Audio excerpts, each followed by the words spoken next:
CNA proper lifting biomechanics. Welcome to the quiz. Question 1.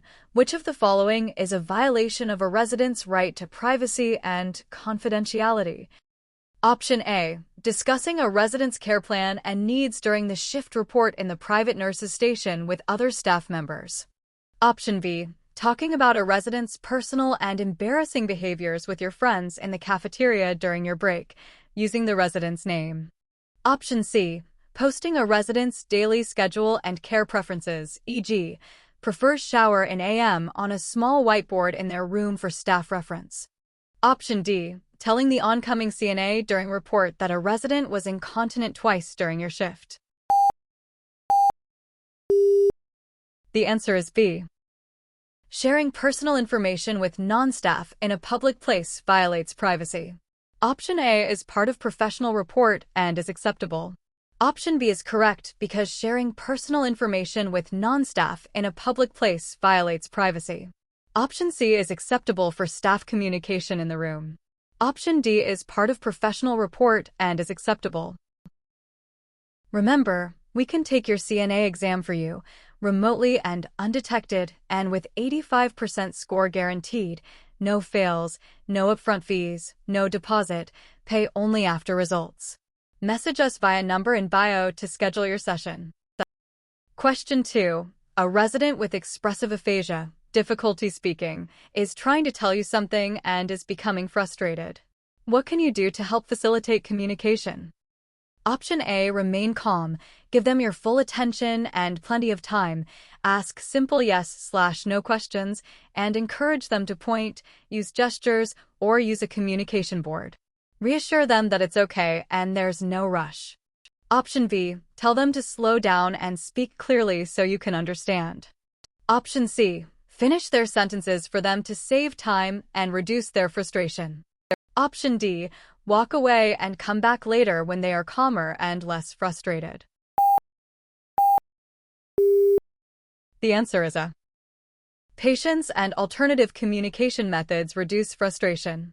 Option A is correct because it reduces frustration by being patient and using alternative methods. Option B is incorrect because they may not be able to control their speech. Option C is incorrect because finishing sentences can be frustrating and inaccurate. Option D is incorrect because leaving avoids the issue. Question 3. The care plan states that a resident requires total care for bathing. This means: Option A. The resident is completely dependent on the nursing assistant to perform the entire bath for them, from start to finish, with no participation.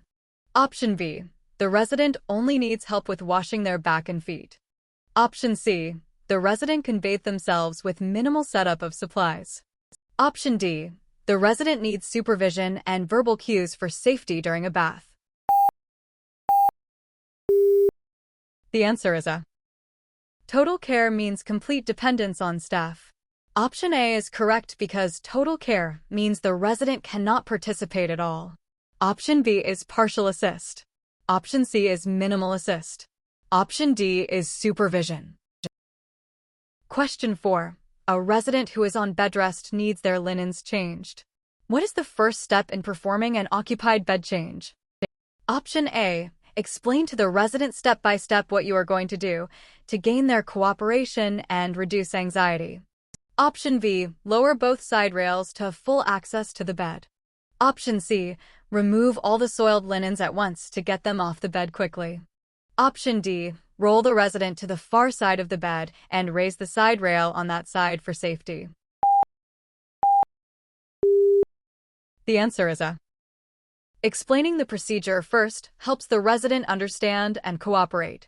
Option A is correct because explaining the procedure first helps the resident understand and cooperate, reducing anxiety and ensuring safety. Option B is incorrect because lowering both rails is unsafe.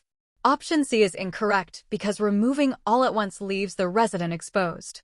Option D is incorrect because rolling without explanation may startle.